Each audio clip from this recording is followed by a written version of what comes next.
থামো ভাবি, কোন সাহসে তুমি ভাইজানের প্লেটে বড় মাছের মাথাটা দিলে?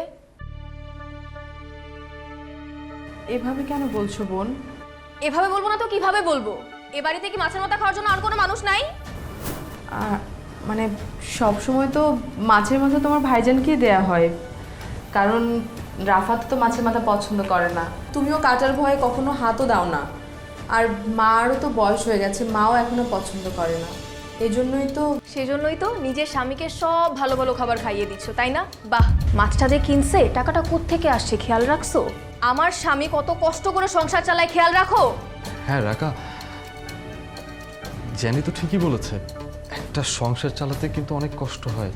আর তার উপরে সংসারের দায়িত্ব যদি একজন পালন করে তাহলে তো তার উপরে কোনো কথাই থাকে না। রাফাতের কষ্টটা আমি বুঝি। বুঝলে নিজের মুখে একটু লাগাম দিয়ে রাখতেন ভাইজান। আচ্ছা, আপনার কি একটু মনে হয় না মাছের মাথাটা রাফাতকে দেওয়া উচিত ছিল? তুমি একদম ঠিক বলেছো জ্যানি, আসলে এই মাছের মাথাটা রাফাতের খাওয়া উচিত। তুমি এক কাজ করো, মাছের মাথাটা উঠিয়ে রাখো, রাফাত আসলে রাফাতকে খেতে দিও। ছি ভাইজান, আপনারে এটো করা মাছের মাথা খাবে আমার স্বামী? দেখো, যাদের জন্য জীবনে এত কিছু ত্যাগ করেছো তাদের কাছে তোমার অবস্থানটা কোথায় একবার দেখো। এই কারণেই তো অকৃতজ্ঞ মানুষদের সাথে থাকতে ইচ্ছে করে না। তোমাকে বলেছিলাম না যে এদের সাথে থাকতে গেলে দম বন্ধ হয়ে আসে। এইসব ঝামেলা আমার একদম পছন্দ হয় না। তোর থাকতে মন না চেয়ে তুই থাকবি না, তোকে তো কেউ আর জোর করে বেঁধে রাখে নাই। ঠিক আছে, আমরা চলে যাব। আমরা চলে যাব মানে? এই বাড়ি আমাদের, আমরা কেন যাব? গেলে যাবে ভাবি আর ভাইজান, আমরা কেন যাব? মানে তোমরা এমন করে কথা বলছো কেন? মানে একটা মাছের মাথা খাওয়ার জন্য তোমরা এভাবে কথা শোনাচ্ছ তোমার ভাইয়াকে? অথচ এই মানুষটাই একটা সময় এই ফ্যামিলির প্রত্যেকটা মানুষের জন্য কত কষ্ট করেছে, এই সংসারের পুরো ঘানি একা টেনেছে। সেই সময়ের কথা ভুলে যাও ভাবে। তোমার স্বামী এখন ঘরের মধ্যে পঙ্গু হয়ে পড়ে আছে, আর তোমার স্বামীর তো আর কোনো কাজ নেই, বাসার মধ্যে বসে বসে এখন শুধু অন্ন ধ্বংস করবে। রাফাত, তুমি কি বলছো ভাই এসব? তুমি তোমার ভাইকে ভাতের খোঁটা দিচ্ছ, অথচ এই মানুষটাই তোমাকে মানুষ করার জন্য, তোমাকে পড়াশোনা করানোর জন্য বিদেশে পড়ালেখা করতে যাওয়ার অপরচুনিটিও মিস করেছে। মনে নাই তোমার? মনে আছে তো? কি দেখো, আব্বা মারা যাওয়ার পরে পুরো এই সংসারের দায়িত্বটা তোমার ভাইয়ের কাঁধে নিয়েছে, কিন্তু যার জন্য আজকে তুমি এত বড় হয়েছো, এত বড় চাকরি করছো। অথচ এই মানুষটা অ্যাক্সিডেন্টে একটা পা নষ্ট হয়ে গেছে বলে তাকে তোমরা এই বাড়ি থেকে বের করে দিতে চাচ্ছ। আহা রাকা,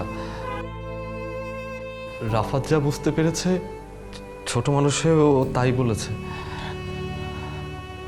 আব্বা মারা যাওয়ার আগে আমাকে একটা কথা বলেছিল। আব্বা বলেছিল পুরুষ মানুষ হচ্ছে পরিবারের বট গাছ, সেই বট গাছটা পরিবারের প্রত্যেকটা মানুষকে আগলে রাখে।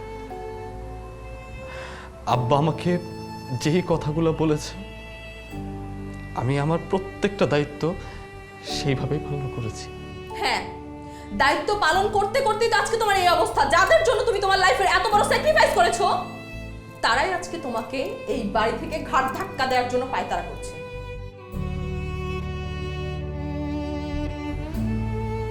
রাখা, সময়কে উপেক্ষা করার দরকার নাই, সময়ের সাথে নিজেদেরকে মানিয়ে নিতে হবে। আর রাফা তো ঠিকই বলছে, আমি পঙ্গু, আমি আমার নিজের সংসারের জন্য কোনো কন্ট্রিবিউট করতে পারতেছি না, নিজের সংসারে কোনো সাপোর্ট দিতে পারতেছি না। আমি এখন আমার পরিবারের কাছে বোঝ হয়ে গেছি। এই তো শুরু হয়ে গেছে আলমগীর সাবানার সিনেমা শুরু হয়ে গেছে। মানে আসছিলাম একটু খেতে, তোমাদের ন্যাকা কান্না দেখে আর ভালো লাগতেছে না, খাবোই না।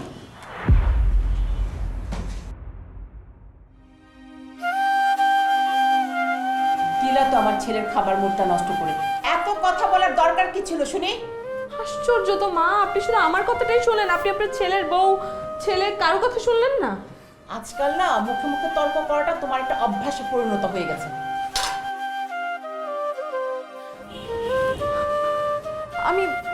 আমি সব বলেছি।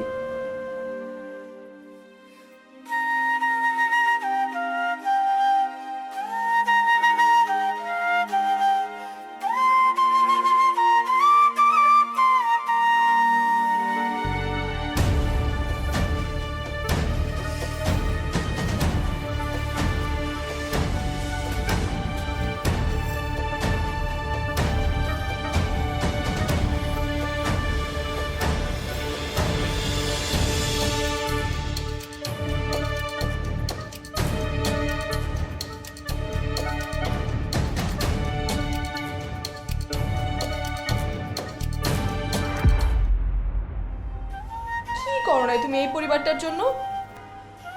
আর আজকে আজকে এই বাড়িতে আমাদের কোনো জায়গা নাই। রাকা, রাফাত তো আসলে ছোট মানুষ, না বুঝে কথাবার্তাগুলো বলে ফেলছে। ওর কথাবার্তা ধৈর্য না, আসলে রাগ কমে গেলে দেখবো ওরা কোনো কিছু মনে রাখে নাই। রাফাত ছোট মানুষ, তুমি আমাকে উল্টা বোঝাচ্ছ না? এই অযথা একটা বিষয় নিয়ে তুমি এরকম সিরিয়াস হয়ে যাচ্ছ কেন রাকা? তুমি কত না খেয়ে থেকেছো, কখনো কাউকে বুঝতেও দাওনি। সারাদিন অফিস শেষ করে তুমি বাসায় না ফিরে আবার টিউশনিও করেছো কয়েকটা টাকা বেশি কামাই করার জন্য, রাফাতকে মানুষ করার জন্য, রাফাতের ভবিষ্যৎটা সুন্দর করার জন্য তোমার কত চেষ্টা ছিল। হ্যাঁ, আমি করছি রাকা, কারণ আমার খুব ইচ্ছা ছিল আমার ভাইটা পড়াশোনা করে মানুষের মতো মানুষ হবে। আমি আমার ভাইকে সুশিক্ষায় উচ্চশিক্ষিত করতে পারছি, কিন্তু মনের দিক থেকে ওকে আমি মানুষ বানাতে ব্যর্থ হয়েছি। কিন্তু তুমি দেখো রাকা, আমার বিশ্বাস রাফাতের সঠিক জ্ঞান ফিরবে। যখন ফিরবে তখন হয়তো তুমি আমি কেউই থাকবো না। প্লিজ রাকা, প্লিজ এইসব কথা বললো না, আল্লাহর দিকে তাকে এইসব কথা বললো না। আমার ছোট ভাইটা আমার কলিজার টুকরা, আমি রাফাতকে অনেক অনেক বেশি ভালোবাসি। আসলে রাফাত তো এখন অনেক বড় একটা কোম্পানিতে চাকরি করে আর নতুন বিয়ে করেছে। আসলে ও একটা ঘোরের মধ্যে আছে, কোনটা উচিত কোনটা উচিত না ও কোনো কিছুই বুঝতে পারছে না। তাই আমি বলছি কি রাকা, তুমি ওদেরকে খারাপ চোখে দেখো না প্লিজ। তোমার কি মনে হয় আমি কখনো ওরে খারাপ চোখে দেখতে পারি? তুমি তোমার ভাইকে যতটা ভালোবাসা দিয়ে মানুষ করেছো, বড় করেছো, কখনো কি তোমার মনে হয়েছে তার চেয়ে কোনো অংশে ভালোবাসা কম দিচ্ছি আমি? না, তুমি কখনো তা করোনি, কখনো না। তুমি আমার পরিবারকে আগলায় রাখছো, তুমি আমাকে আগলায় রাখছো। তুমি যদি আমাকে সাপোর্ট না করে যাইতা, আমি আমার ছোট ভাই, আমার কলিজার টুকরাটাকে প্রতিষ্ঠিত করতে পারতাম না। তুমি আমার পুরো পরিবারটাকে ভালোবেসে আগলায় রাখছো। তুমি দেখো জান, আমাদের এরকম সময় থাকবে না। একটু ভরসা রাখো আমার উপর, আমাদের সব কিছু ঠিক হয়ে যাবে। একটু ভরসা রাখো প্লিজ।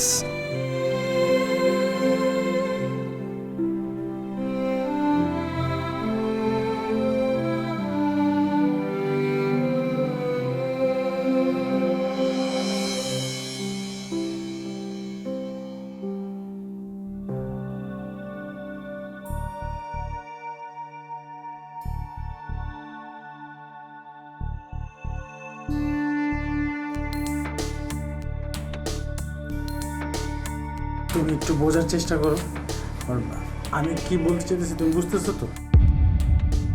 আমি এই বিষয়টা একদম মেনে নিতে পারছি না রাফাত। আমার এখন কি করার আছে বলো? কি করার আছে মানে? অনেক কিছু করার আছে।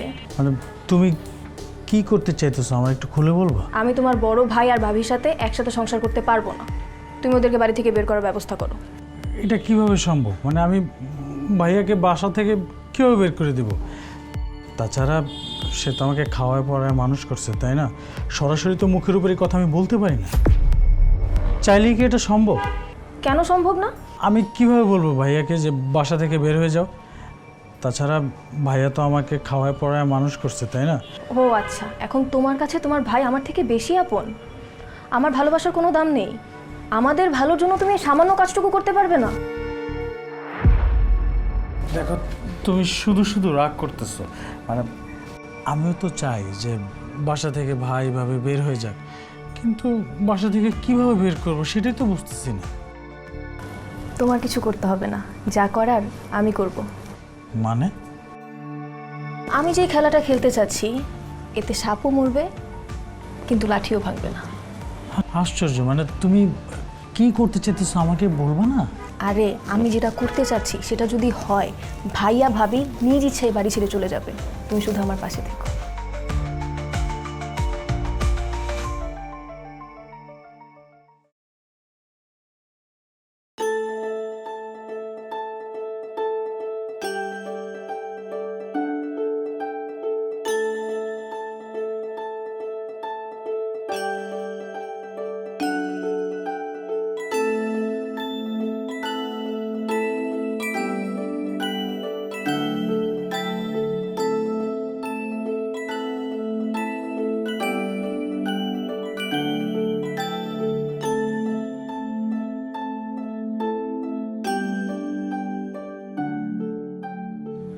আমি তোমার কাছে একটা রিকোয়েস্ট করব, প্লিজ তুমি আমার কথাটা রাখবা।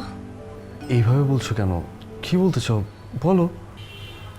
দেখো, তুমি তো দীর্ঘদিন এই অ্যাক্সিডেন্ট করে ঘরে বসে আছো, তুমি তো পরিবারের জন্য কিছু করতে পারছো না। হ্যাঁ, সেটা তো পারছিই না। আর সে কারণেই সবার মাঝে আমাদের কেমন ঝামেলা হচ্ছে। তা আমি না একটা সিদ্ধান্ত নিয়েছি। কি সিদ্ধান্ত নিয়েছো? এই কানের দুল জোড়া বিক্রি করে দিতে চাই। দেখো, এটা বিক্রি করে যে টাকাটা আসবে সেটা দিয়ে নিশ্চয়ই এই পরিবারের কিছুটা হলে হাল ধরা যাবে।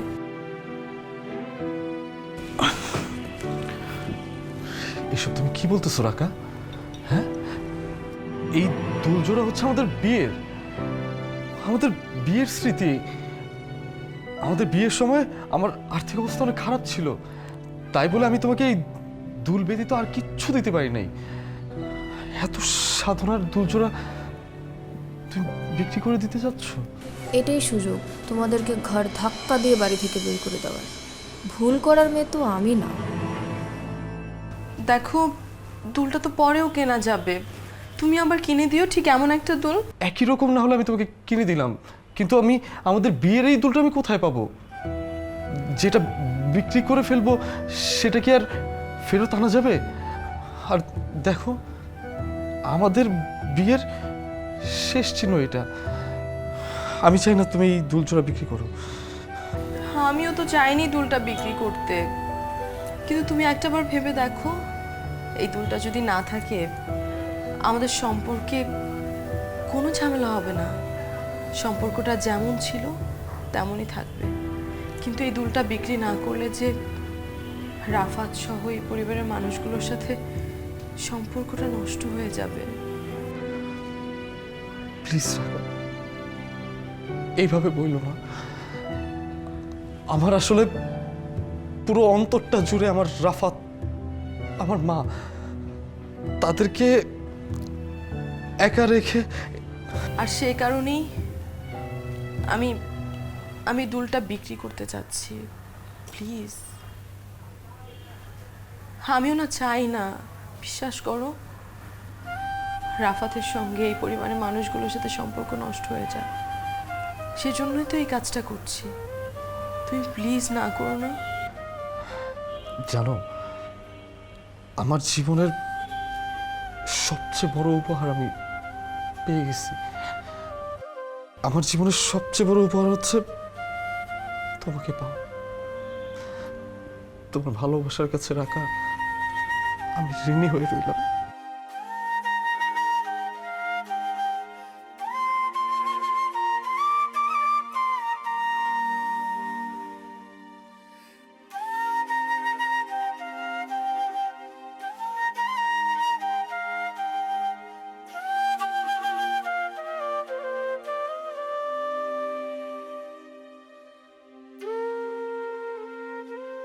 আস্তে। কি ব্যাপার বড় বৌমা, কোথাও যাচ্ছ নাকি? মা, একটু বাইরে যাচ্ছি, একটু জরুরি কাজ আছে তো তাই। হঠাৎ বাইরে যাচ্ছ?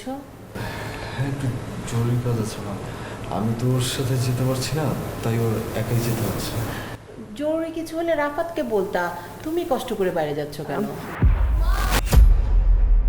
আমার সর্বনাশ হয়ে গেছে মা, আমি ধ্বংস হয়ে গেছি। আল্লাহ, আমি এখন কি করব? কি হয়েছে ছোট বৌমা? কি হয় নাই সেইটা বলেন। আমার সব গয়না চুরি হয়ে গেছে। তোমার গহনা চুরি হয়ে গেছে মানে? তুমি গয়না কোথায় রেখেছিলা? কোথায় রেখেছি? আমার আলমারিতে রেখেছি। এখন গিয়ে দেখি আমার গলার হার, চুড়ি, আংটি কিচ্ছু নেই। আশ্চর্য তো, মানে বাসা থেকে গয়না চুরি হয়ে গেছে, বাইরের মানুষ তো আসেনি বাসায়। তাহলে তোমার কি ধারণা ভাবি, জেনি মিথ্যে বলছে? এই কথা তোর ভাবি কখন বললো যে জেনে মিথ্যা কথা বলতেছে? কিন্তু ঢাকা তো সত্যি কথাই বলছে। আমাদের বাসায় তো আর বাইরের কেউ আসে না, তাই না? বাইরের লোক যদি নাই আসে তাহলে গয়না গেল কোথায়? গয়না কোথায় গেল সেটা আমি কি করে বলবো? ছোট বৌমা একটু মনে করে দেখো না, অন্য কোথাও রাখছো নাকি? হ্যাঁ দেখো না। মা, আমার স্পষ্ট মনে আছে গয়নাগুলো আমি আমার আলমারিতে রেখেছিলাম। আর আমার মনে হয় এই গয়নাগুলো আমাদের বাসার কেউই নিয়েছে। মানে? এত অবাক হওয়ার অভিনয় করো না ভাবি, তুমি ছাড়া আমাদের রুমে তো কেউ যাওয়া আসা করে না।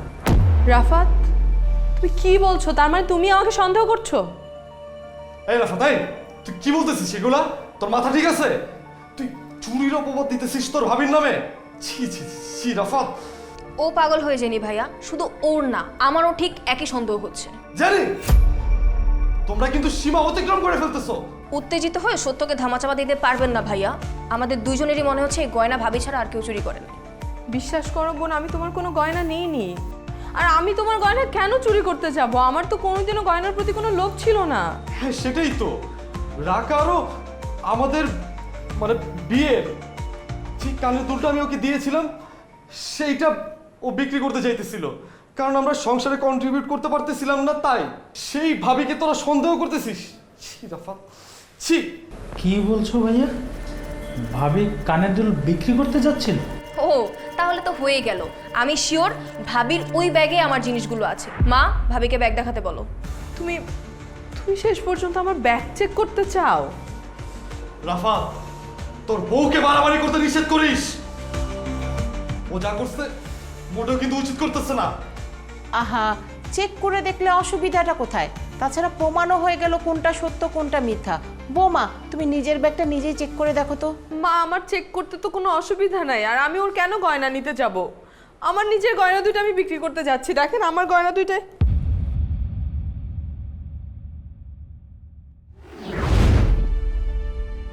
এগুলো আমার ব্যাগে কিভাবে এলো? আমার ব্যাগে কে রেখেছে? এগুলো তো রাখা ওর ব্যাগের মধ্যে রাখিনি। ওর ব্যাগের মধ্যে এগুলো আসলো কি করে? বাহ ভাইয়া, কি সুন্দর অভিনয় করতেছেন। নিজের বউ গয়না চুরি করে ধরা পড়ছে, এখন আপনি নাটক করতেছেন। বিশ্বাস করো বোন, আমি তোমার এই গয়নাগুলো চুরি করি না। আমি জানিও না এই গয়নাগুলো কোত্থেকে কিভাবে এসেছে এখানে, আমি জানি না। তুমি যদি চুরি না করো, তোমার ব্যাগের মধ্যে গয়নাগুলো কিভাবে আসলো বৌমা?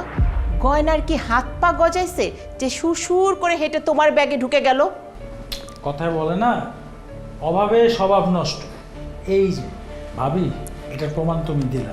মানে নিজের দেবরের বউয়ের গয়না চুরি করে ধরা পড়লা। ছি ছি ছি ছি ছি ভাবি। রাফা, তুই তোর ভাবিকে এইভাবে অপমান করতেছিস?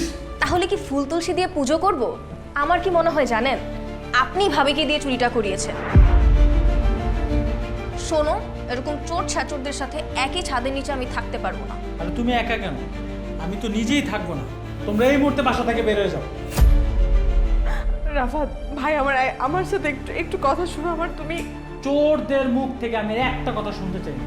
ভালোই ভালো এখান থেকে বের হও, নাহলে কিন্তু আমি অন্য পথ বেছে নিতে বাধ্য হব। অন্য পথ বাইছে নিতে হবে না, চলে যেতেছি, থাকবো না। এখন বুঝতেছি আমাদের তো আসলে অনেক আগেই এই বাসা থেকে চলে যাওয়া উচিত ছিল। আমরা ভুল করছি, এই ভুলের মাসুল এখন দিতেছি।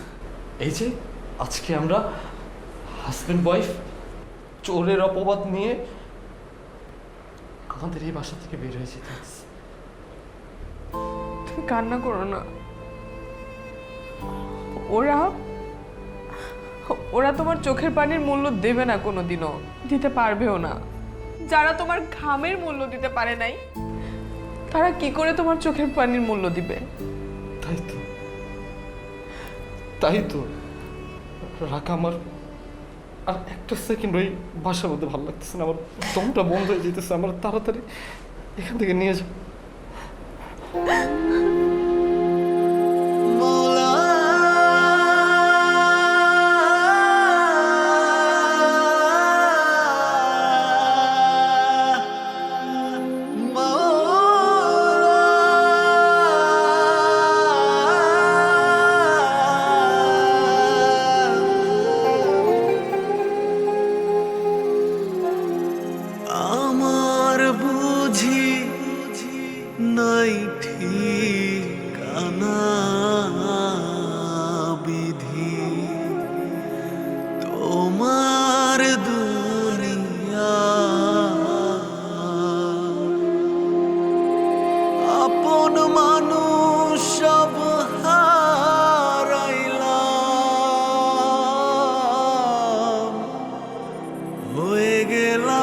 অসহায়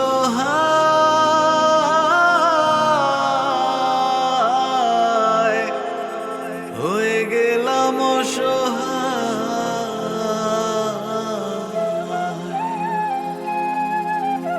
আমার বুঝি নাই ঠিকানা বিধি তোমার দুনিয়া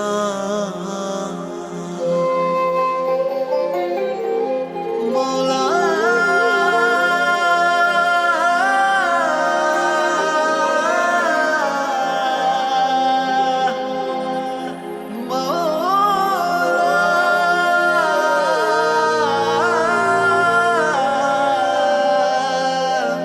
না খাইয়া খাওয়াইলাম যারে বুকেতে জড়াইলাম তারে সে আমারে করলো রে পর মনটা বুঝলো না রে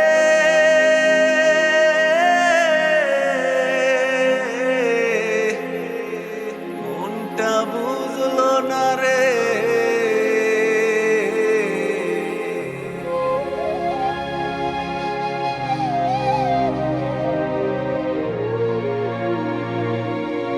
না খাইয়া খাওয়াইলাম যারে বুকেতে জড়াইলাম তারে সে আমারে করলো রে পর মনটা বুঝলো না আমি তো কোনোদিন কারোর সাথে কোনো অন্যায় করি নাই, কারোর কোনো ক্ষতি করি নাই, তাহলে আল্লাহ কেন আমাদেরকে এভাবে শাস্তি দিচ্ছে?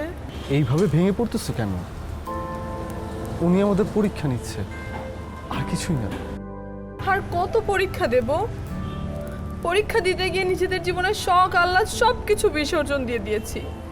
এখন তো নিজেদের বেঁচে থাকাটাই দায় হয়ে যাচ্ছে। আমার সাথে থাকতে থাকতে তুমিও তোমার জীবনটাকে অন্ধকারে ফেলে দিচ্ছ। আমি তোমার হাজবেন্ড হয়ে আমি তোমার জন্য কিছুই করতে পারলাম না, কিছুই করতে পারলাম না। তুমি এভাবে কেন বলতেছো? আমি কোনোদিন তোমাকে নিয়ে কোনো অভিযোগ করেছি? না, করো নাই, কিন্তু এটাই তো সত্য রাখা। আমি তোমার জন্য কিছুই করতে পারলাম না, কিছুই না। এসে আজকে আমার পাটা আদৌ কি কোনোদিন ভালো হবে কি না, কোনোদিন কি আমি আমার নিজের পায়ে দাঁড়াতে পারবো, আমি এটা জানি না। আমি তোমার জন্য কোনো কিছুই করতে পারবো না। আমার জন্য তোমার কিছুই করতে হবে না, তুমি শুধু আমার পাশে থেকো। তুমি পাশে থাকলে এই খোলা আকাশের নিচে এই রাস্তার মধ্যে থাকতে আমার কোনো আপত্তি নেই। জানো রাকা, সেই ছোটবেলা থেকে পরিবারের জন্য নিজের সর্বোচ্চটা দিয়ে আমি চেষ্টা করেছি আমার ভাইকে ভালো মতো পড়াশোনাটা করানোর জন্য। আমি মনে করেছি যে আমি যদি আমার ছোট ভাইটাকে ভালো মতো পড়াশোনাটা করাই, তাহলে আজকে আমি যে কষ্টটা করতেছি, আমার এই কষ্টটা একদিন দূর হয়ে যাবে। কিন্তু কার জন্য কি করছি? যার জন্য করছি, যারে কলিজা কলিজা বলি, সেই তো আমাকে ভাই মনে করে না। তুমি এসব ভেবে নিজেকে কষ্ট দিও না। তোমার মুখটা কিভাবে মলিন দেখাচ্ছে দেখো। আচ্ছা চলো আমরা দোকানে গিয়ে কিছু খাই। আমার খেতে ইচ্ছে করছে না, আর তাছাড়া টাকা নিয়ে তুমি কোনো চিন্তা করো না, আমার কাছে গোছানো 2000 টাকা ছিল, ওটা আমি সাথে করে নিয়ে আসছি। আচ্ছা তুমি তাহলে বসো, আমি আসতেছি। হ্যাঁ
ভাই আসসালামু আলাইকুম।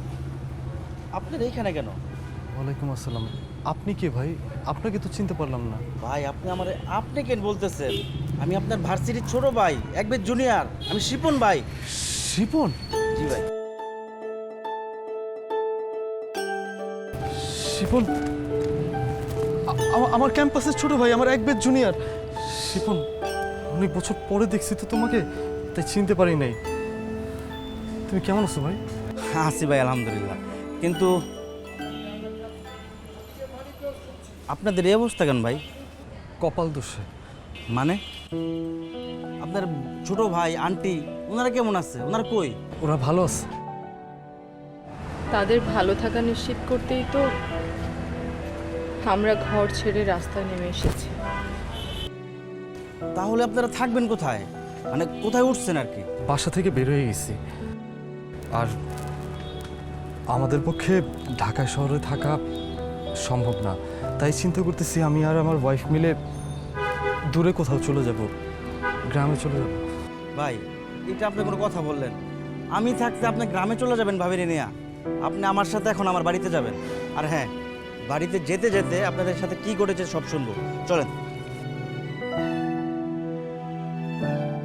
ভাই, আপনি যদি আমার সাথে এখন না যান, আপনাদের সাথে আমি এখন বসে থাকবো এখানে। না না শিপন, চলেন তো, চলেন ভাবি, চলেন, আসেন।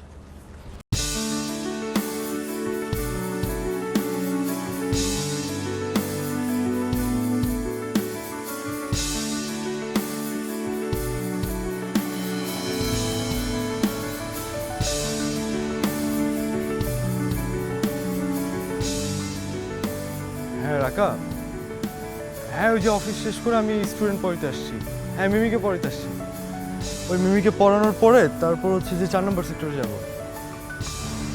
হ্যাঁ আস্তে আস্তে 10টা বেজে যাবে। আসলে এমনিতে অনেক টায়ার্ড লাগতেছে, ক্লান্ত লাগতেছে। ঠিক আছে, যত তাড়াতাড়ি পারতেছি আমি শেষ করে আসতেছি। হ্যাঁ ওকে, বাই।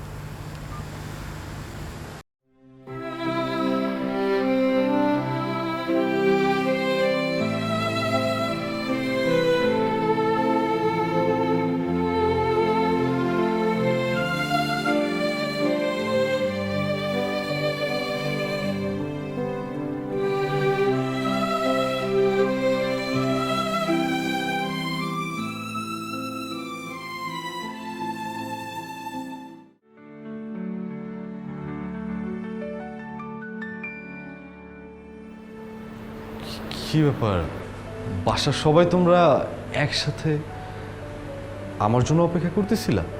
হ্যাঁ, কেন অপেক্ষা করতেছিলি? বাসায় কি আজকে স্পেশাল কোনো কিছু? তুই ভুলে গেছিস আজকে তোর বিবাহবার্ষিকী না? শোনো, আমরা আজকে সবাই মিলে বাইরে ঘুরতে যাব। বাইরে কোথাও রেস্টুরেন্টে খাবো আমরা। বলছিলাম কি, রেস্টুরেন্টে তো যাওয়াই যায়, সেটাতে কোনো প্রবলেম নেই, কিন্তু একটু ছোট্ট একটা প্রবলেম আছে। ওই যে রাফাতের সেমিস্টার ফিটা দিতে হবে তো, আর আমি আমার কলিগ থেকে কিছু টাকা লোন করে নিয়ে আসছি। আমরা যাব কিছুদিন পরে যাই।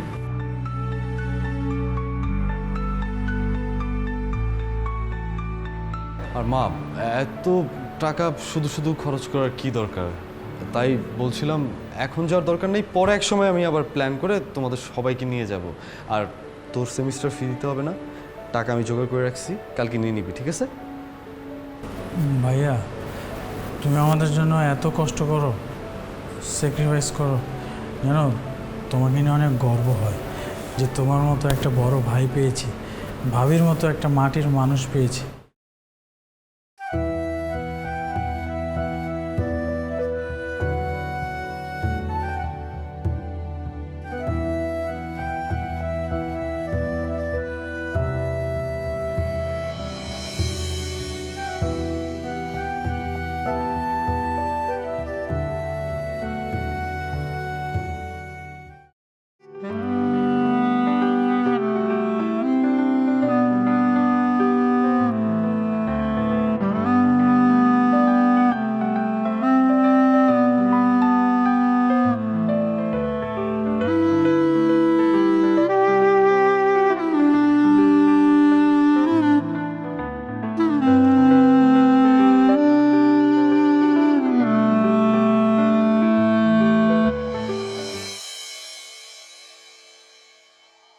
রাফাত ওর কথা রাখে নাই। ও আমাদেরকে ভুলে গেছে। আমার চাকরিটা চলে যাওয়ার পর আমার পরিবারের মানুষের কাছে আমি বোঝা হয়ে গেছি। আমি আমার নিজের সংসারে চাকরি চলে যাওয়ার পর কন্ট্রিবিউট করতে পারি না। আমার পরিবারের বাকি মানুষরা এই ব্যাপারটা মেনে নিতে পারেনি, তাই আমাকে, আমার বউকে গয়না চুরির অপবাদে বাসা থেকে বের করে দিয়েছে। অথচ এই মানুষটাই নিজের জন্য জীবনে একটা পয়সাও জমিয়ে রাখে নাই, শুধু তাদের দেখভাল করার জন্য। আর তারা কি নিষ্ঠুরভাবে আমাদেরকে ঘর ছাড়া বাড়ি ছাড়া করে দিল। যাক, হয়তো এসব আমাদের কপালেই ছিল। আসলে আমি কথা বলার ভাষা হারিয়ে ফেলেছি। আজকে থেকে আপনারা আমার এখানেই থাকবেন। কিন্তু আমি বলছি, আমার মা বাবা ছোট বোন সবাই এখন আমেরিকাতে আছে। বলতে গেলে আমি এখানে একাই থাকি। কাজের মহিলা আছে, সে এসে কাজ করে আবার চলে যায়। আমার যতটুকু ধারণা আপনাদের এখানে সমস্যা না হওয়ারই কথা। শিপন, আমরা বোধহয় তোমাকে বিপদে ফেলে দিলাম ভাই। ভাই কি যে বলেন না, আপনার কাছে তো আমি ঋণী। আমি আজকে আইটি গ্রুপ অফ কোম্পানির মালিক হতে পেরেছি কার জন্য? শুধু আপনার জন্য। সেদিন যদি আপনি আমাকে ফর্ম ফিল আপের টাকাটা না দিতেন, আমার গ্র্যাজুয়েশন কমপ্লিটটা করতে পারতাম না ভাই। আজকে আমার সফলতার পিছনে সম্পূর্ণ অবদান আপনার। ভাই আমি চাই আপনাকে যোগ্য মূল্যায়ন করতে।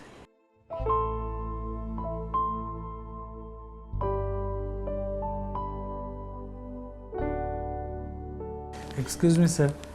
স্যার, আমি অনেক গর্বিত যে গত বছরের মতো এই বছরও আমাকে সততা এবং বেটার পারফরমেন্সের কারণে কোম্পানি আমাকে অ্যাওয়ার্ড দিয়েছে। স্যার, সেটা একমাত্র সম্ভব হয়েছে আপনার ভরসাটুকুর হাতটা আমার মাথায় রেখেছেন বলে। Thank you so much sir.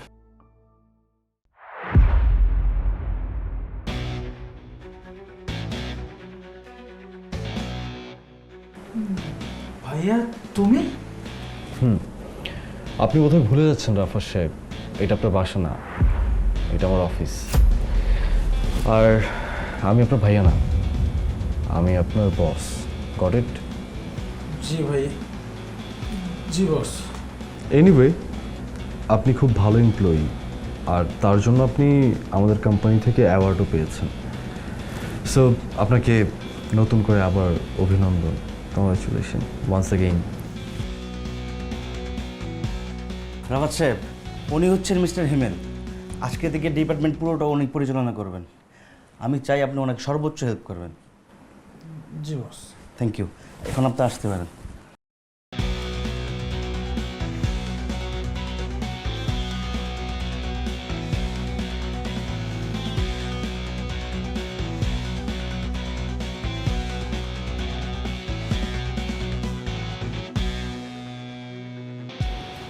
কি হয়েছে তোমার?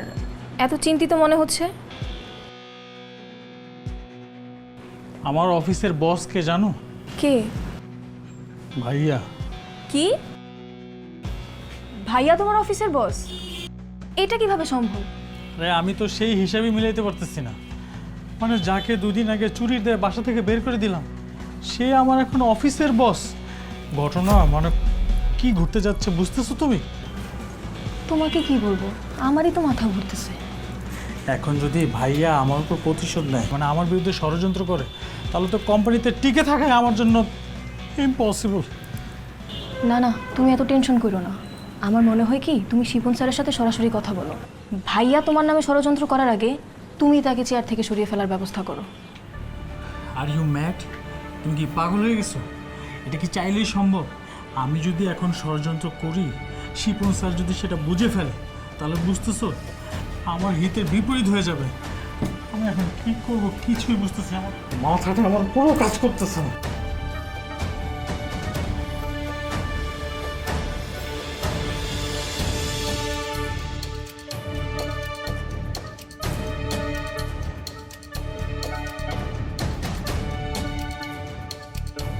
হ্যালো, হ্যাঁ রাফত সাহেবকে আমার রুমে পাঠান।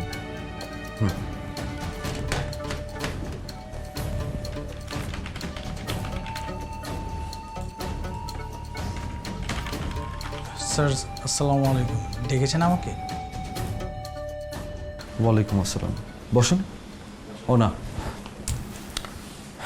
আপনাকে একটা গুরুত্বপূর্ণ তথ্য দেওয়ার জন্য ডেকেছি। জি বলুন স্যার। আগামী 1 সপ্তাহ আমাদের কোম্পানির অডিট চলবে, আপনি আপনার জায়গা থেকে হেল্প করবেন, ঠিক আছে?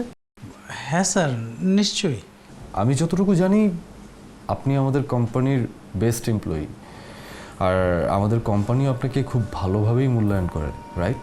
জি স্যার, আমি সবসময় লয়াল থাকার চেষ্টা করি এবং সততা ও পরিশ্রমের কারণে আমি দুইবার অ্যাওয়ার্ড পেয়েছি স্যার।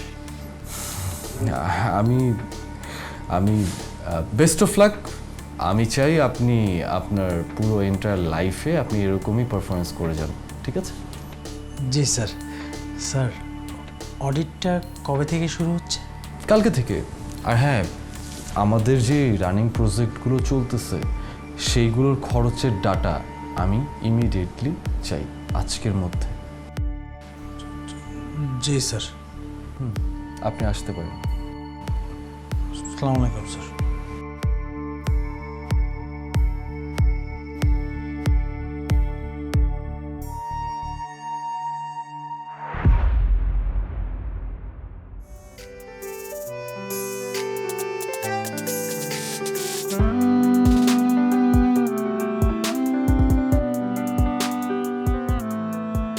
কেমন লাগছে তোমার?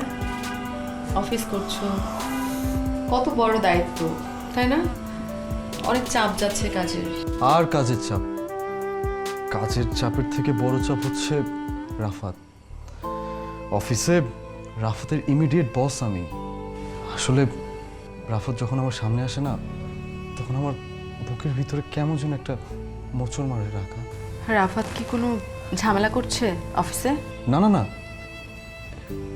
কোনো সমস্যা করেনি, আর ও কোনো সমস্যা করতেও পারবে না। কিন্তু একটা কথা ভাবি, জানো রাকা, সেই ছোটবেলা থেকে আমার এই কলিজার টুকরা ছোট ভাইটাকে আদর, মমতা, স্নেহ, ভালোবাসা দিয়ে বড় করেছি।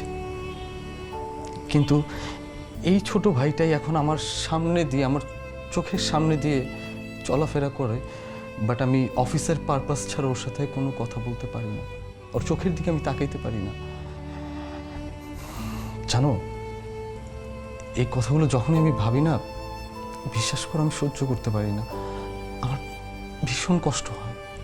তুমি একটু শান্ত হও, দেখবা আস্তে আস্তে সব কিছু ঠিক হয়ে যাবে, সব স্বাভাবিক হয়ে যাবে। সব কিছু ঠিক হয়েছে না, ঠিক এভাবেই সব ঠিক হয়ে যাবে।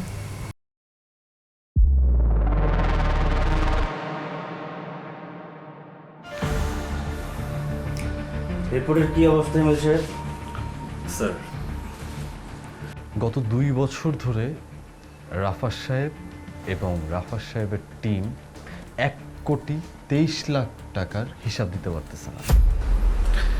রাফাত সাহেব এবং রাফাত সাহেবের টিম 1,23,00,000 টাকা আত্মসাৎ করছে।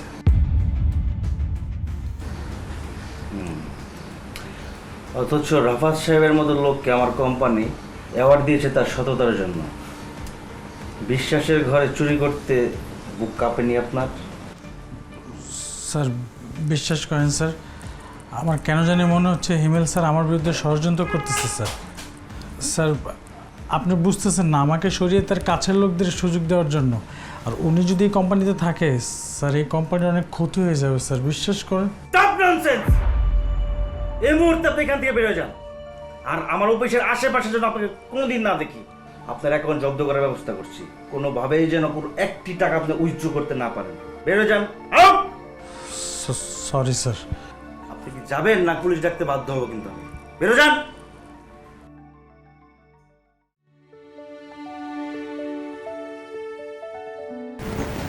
আমাকে তো আপনি আবার ঋণী করে দেবেন। আজকে আপনি আবার অনেক বড় উপকার করেছেন ভাই, এর পুরস্কার আপনি যত সময় পেয়ে যাবেন।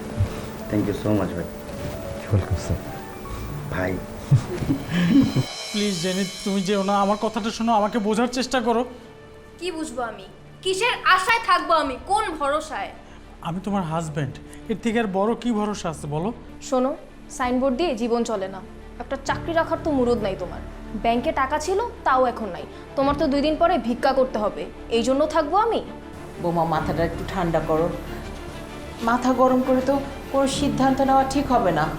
শুনুন মা, আপনি আমাদের মাঝখানে একদম কথা বলতে আসবেন না, একদম চুপ করেন। জেনি, তুমি কিন্তু অতিরিক্ত করতেছো। আমার মার সাথে এইভাবে কথা বলার সাহস তুমি কোত্থেকে পাও? বারবার বলবো, 100 বার বলবো। চুপ! একদম চুপ, আর একটা কথা বলবা না তুমি।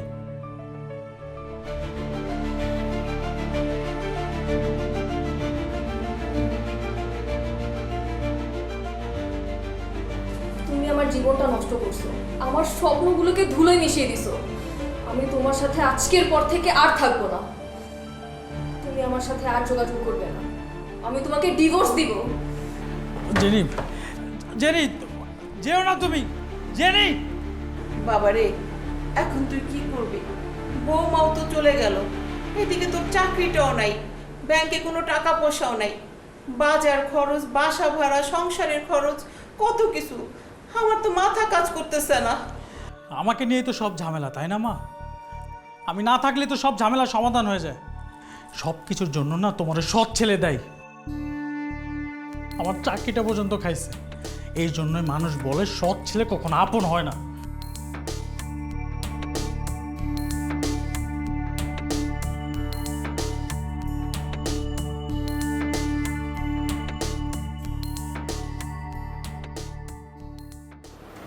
কি ব্যাপার রাফাত, তোর কি হয়েছে?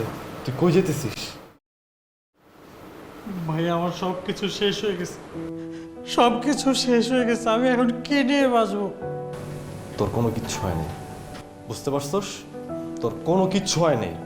তোর চাকরি চলে গেছিল তো, তোর চাকরি যায়নি।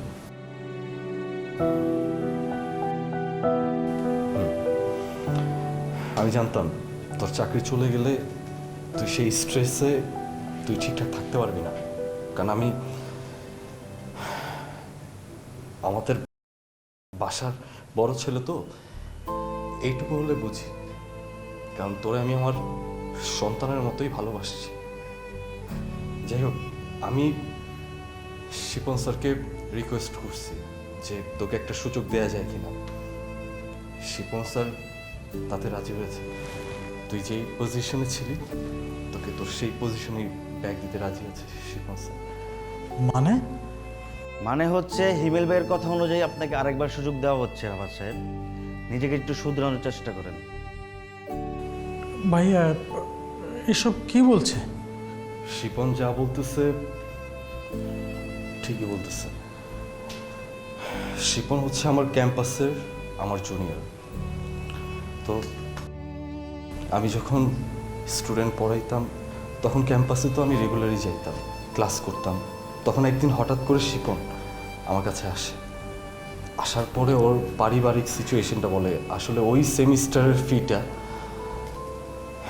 শিপন দিতে পারতেছিল না, আর আমার কাছেও সেই সময় অনেক বেশি টাকা ছিল না।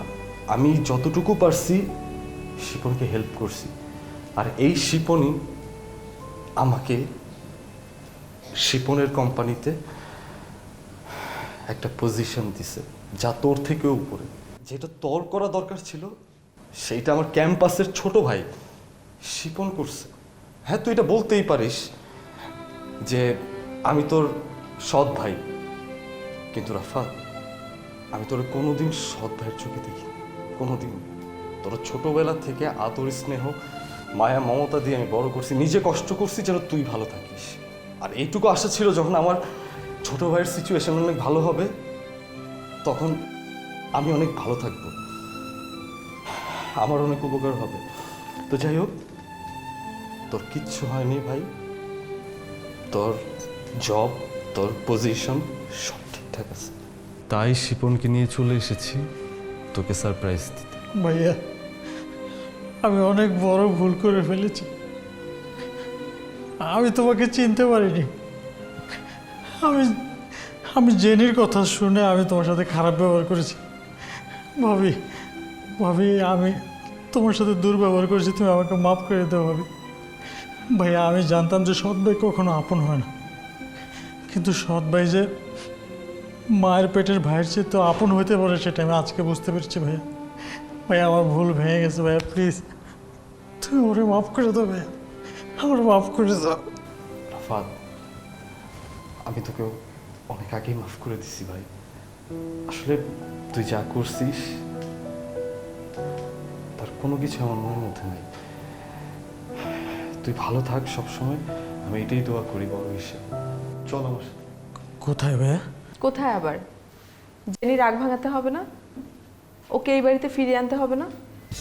না ভাই, ওকে আর আমি ফিরিয়ে আনবো না, কারণ আমার খারাপ সময় ও আমাকে ছেড়ে চলে গেছে। রাফাত, বোকার মতো কথা বলো না। আমাদের খারাপ সময়ে তো তোমরা আমাদেরকে এই বাড়ি থেকে বের করে দিয়েছিলে। আমরা যদি সেসব মনে রাখতাম তাহলে কি তোমার মতো এরকম ছোট্ট একটা ভাই পেতাম? চলো